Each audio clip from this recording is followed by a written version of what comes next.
பிரியமானவர்களே, உங்களுக்கு ஒரு கதை சொல்ல ஆசைப்படுகிறேன். ஒரு கிராமத்தில் ஜெயக்குமார் என்ற ஒரு மனிதர் வாழ்ந்து வந்தார். அவர் எப்பொழுது பார்த்தாலும் மற்றவர்களிடம் இருக்கும் திறமைகளையும் அழகையும் வசதிகளையும் பார்த்து பொறாமைப்பட்டு கொண்டே இருப்பார்.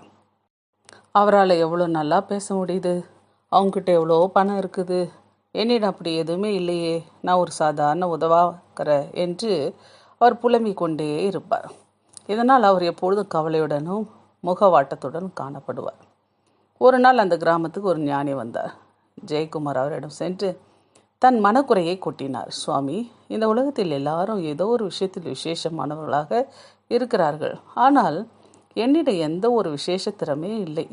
கடவுள் என்னை ஏன் தான் இப்படி படைச்சாரோ தெரியல என்று வருத்தப்பட்டார். ஞானி ஜெயக்குமாரை அமைதியாக பார்த்தார். பிறகு அவரை தன்னுடைய பின்னாலே வரும்படி அழைத்து கொண்டு அருகில் இருந்த ஒரு பெரிய தோட்டத்திற்கு சென்றார். அங்கே ஒரு பெரிய ஆலமரம் கம்பீரமாக நின்று கொண்டிருந்தது. அதற்கு பக்கத்திலே அழகிய மல்லிகை கொடி படர்ந்திருந்தது. ஞானி ஜெயக்குமாரிடம், இந்த ஆலமரத்தை பார், இது எவ்வளவு பெரிதாக பலமானதாக இருக்கிறது. இதன் நிழலில் 100 பேர் தாராளமாக அமரலாம். இந்த மல்லிகை கொடியை பார், இது எவ்வளவு மென்மையானது. இதை கிள்ளி எறிவது மிக எளிது. ஆனால் நான் இவ்வளவு சிறிதாக இருக்கிறேன், மென்மையாக இருக்கிறேன் என்று இந்த மல்லிகை கொடியும் வருத்தப்படவில்லை. இந்த ஆலமரமும் நான் இவ்வளவு பெரிதாக இருக்கிறேன் என்று அதுவும் அழவில்லை. ஆலமரமும் சரி, மல்லிகை கொடியும் சரி, ஒன்றை ஒன்று பார்த்து கவலைப்பட்டதே இல்லை. ஆகவே இவை இரண்டும் தன்னுடைய வேலைகளை சரியாக ஒழுங்காக செய்து கொண்டிருக்கின்றன.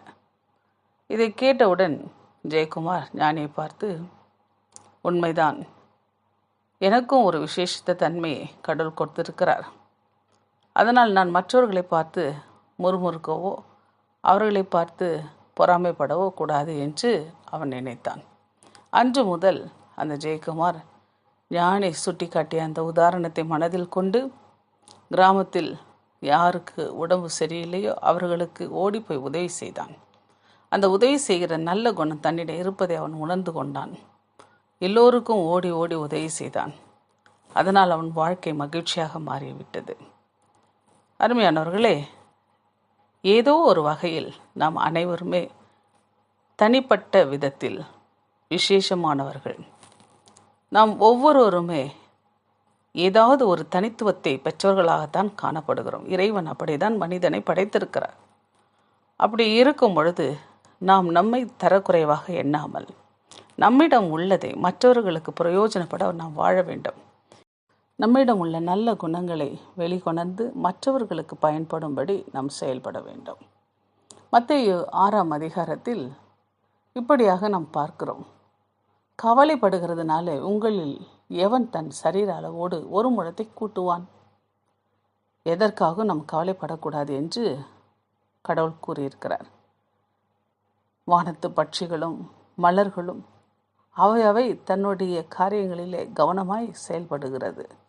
அவைகள் எதற்காகவும் கவலைப்படுவதில்லை. உண்பதற்கும் உடுப்பதற்கும் அவைகள் எந்த விதத்திலும் உழைப்பதில்லை. கடவுள் அவைகளை பராமரிக்கிறார். இன்றைக்கு மனிதன்தான் தேவையில்லாமல் கவலைப்பட்டு கொண்டிருக்கிறான்.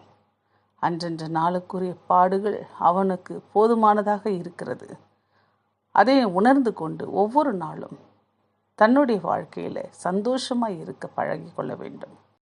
வீணான கவலைகளை விட்டுவிட்டு நமக்கு கொடுக்கப்பட்டிருக்கிற வாழ்க்கையில் மகிழ்ச்சியாக வாழ நாம் பழகி கொள்ள வேண்டும். வேதத்தில் சொல்லும் பொழுது எப்பொழுதும் மகிழ்ச்சியாக இருங்கள், மகிழ்ச்சியாக இருங்கள், நீங்கள் ஒன்றுக்கு கவலைப்பட வேண்டாம் என்று தான் கடவுள் சொல்லியிருக்கிறார். ஆகவே எந்த சூழ்நிலையிலும் மகிழ்ச்சியாக இருப்போம். நமக்கு கொடுத்திருக்கிற எந்த திறமையாக இருந்தாலும் சரி, அவற்றை நாம் பயன்படுத்தி மற்றவர்களை மகிழ்ச்சியாக்குவோம். கர்த்தர் உங்களை ஆசீர்வதிப்பாராக. ஆமென்.